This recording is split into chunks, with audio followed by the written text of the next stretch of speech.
Hello friends, તો Rakshabandhan special કાજુ કતરીની recipe અહીં આપણે બનાવી દીધી છે અને આજે હું પોસ્ટ કરવા પણ જઈ રહી છું. તો જોઈ શકો છો એકદમ સરસ એવી કાજુ કતરી, બહાર જેવી જ કાજુ કતરી, દેખાવમાં પણ ખૂબ જ સુંદર, એકદમ સ્વચ્છ રીતે બનાવેલી, હાઇજેનિક રીતે બનાવેલી કાજુ કતરી અને ખૂબ જ સસ્તામાં બનીને તૈયાર થઈ જાય છે અને ઘણી બધી ક્વોન્ટિટી સાથે બનીને તૈયાર થાય છે. તો ચાલો કાજુ કતરી બનાવીશું. તો અહીં મેં 200 ગ્રામ જેટલા કાજુ લીધા છે અને સાથે જ 60 ગ્રામ જેટલી ખાંડ લેવાની છે. જો તમારે વધારે ગળ્યું ખાવું હોય તો તમે 80 ગ્રામ જેટલી ખાંડ લઈ શકો છો, પણ 50 થી 60 ગ્રામ ખાંડ એકદમ પરફેક્ટ મેઝરમેન્ટ છે. હવે તમે અહીં કાજુના ટુકડા પણ લઈ શકો છો.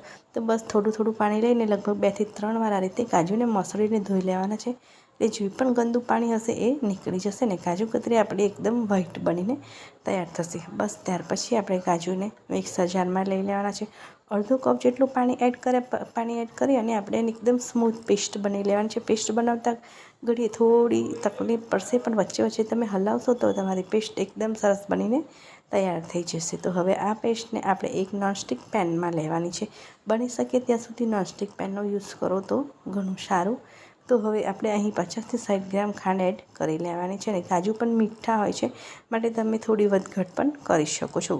તો બસ હવે આપણે સરસ રીતે એને મિક્સ કરતા જવાનું છે અને એકદમ મીડિયમ ટુ હાઈ ફ્લેમ પર એને બનાવવાની છે. બની શકે ત્યાં સુધી આપણે શરૂઆતમાં થોડી મીડિયમ ફ્લેમ પર કરીશું, જેથી કરીને સુગર એકદમ સરસ મેલ્ટ થઈ જાય અને પછી એકદમ સરસ આપણી કાજુ કતરી બનીને તૈયાર થઈ જાય છે. તો ખરેખર ખૂબ જ ઝડપથી કાજુ કતરી બનીને તૈયાર થાય છે. કાજુ કતરી બનાવવી ખરેખર ખૂબ જ સરળ છે. બસ આપણે થોડું ધ્યાન રાખવાની જરૂર છે. તો આ એકદમ ઇન્સ્ટન્ટ બની જાય એવી કાજુ કતરી છે.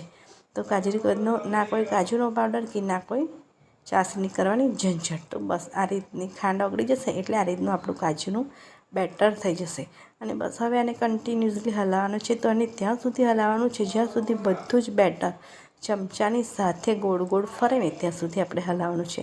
તો બસ જોઈ શકો છો લગભગ 15 થી 20 મિનિટ થશે આટલું થતાં. તો આ રીતે જેમ ચમચો તમે હલાવો ને એમ બેટર ફરવું જોઈએ.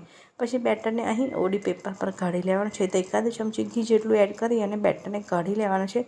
બેટર લગભગ 5 મિનિટ જેટલું ઠંડુ થાય ને પછી બસ જે રીતે હું બતાવું છું ને એ રીતે જ આપણે એને મિક્સ કરતા જવાનું છે, મતલબ કે મસળતા જવાનું છે. એટલે જે પણ કોઈ તમને ગઠ્ઠો કે એવું કંઈ લાગે એ એકદમ સરસ મેશ થઈ જાય અને એકદમ સરસ સ્મૂથ પેસ્ટ બની જાય. તો જોઈ શકો છો એ રીતે આપણે આ રીતે એને મેશ કરતા જવાનું છે.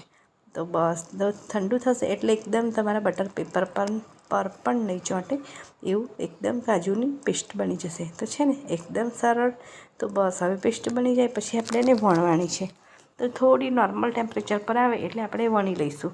તો બસ હવે આ રીતનો મેં ગોળો કરી લીધો છે. તો તમે ઈચ્છો તો ઉપર પ્લાસ્ટિક પેપર કે બીજું બટર પેપર લઈને પણ એને વણી શકો છો, પણ મારું બટર પેપર મોટું હતું એટલે મેં આ રીતનું ફોલ્ડ કરી અને એને ચોરસ શેપમાં વણી લીધી છે. તો સૌપ્રથમ થોડી થપથપાવી લેવાની અને પછી વણવાનું, ધીરે હલકા હાથે વણવાનું સ્ટાર્ટ કરી લેવાનું. તો બસ એકદમ સરસ આપણી કાજુ કતરી હળવા હાથે વણીને તૈયાર થઈ જશે. તો એકદમ ઇઝી રેસીપી છે ખરેખર. આપણે જ્યારે કાજુ કતરી ખાઈએ ત્યારે આપણને એવું લાગે છે કે કેવી રીતે બનતી હશે, પણ ખરેખર બહુ જ સરળ રેસીપી છે. તો જો કાજુ કતરી વણાઈ ગઈ છે, હવે આપણે એના પરનો જે પેપર છે ને એને હટાવી લઈશું અને અહીં સિલ્વર વરખને લગાવીશું. તો જો વરખ હોય તો તમે લગાવી શકો છો અને ના હોય તો સ્કીપ પણ કરી શકો છો. પણ આ તો શોપ પર મળે એવી કાજુ કતરી બનાવવા માટે આપણે વરખનો યુઝ કરીએ છીએ. તો હવે કાજુ કતરી થોડી ઠંડી થાય ને પછી કટ કરવાની. ગરમ જો તમે કટ કરશો ને તો કાજુ કતરીના જે પીસીસ છે એ સરખા નથી પડતા. મેં પણ 2-3 કટ લગાવી લીધા છે અને પછી મેં જે ઠંડી થયા પછી કટ કર્યા છે.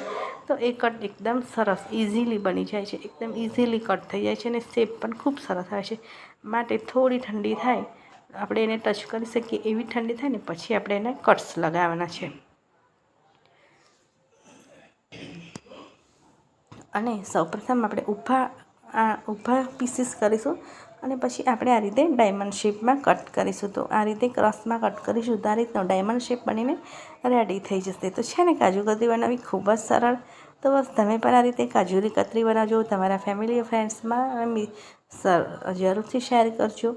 અને મારી રેસીપી જો તમને સારી લાગી હોય ને તો લાઈક, શેર અને સબસ્ક્રાઈબ કરવાનું તો બિલકુલ ના ભૂલશો, કેમકે હું જ હવે આવી નવી રેસીપી જરૂરથી ટ્રાય કરવાની છું અને તહેવારોની આ સિઝનમાં નવી રેસીપી ટ્રાય કરવી તો જરૂરથી બને જ છે.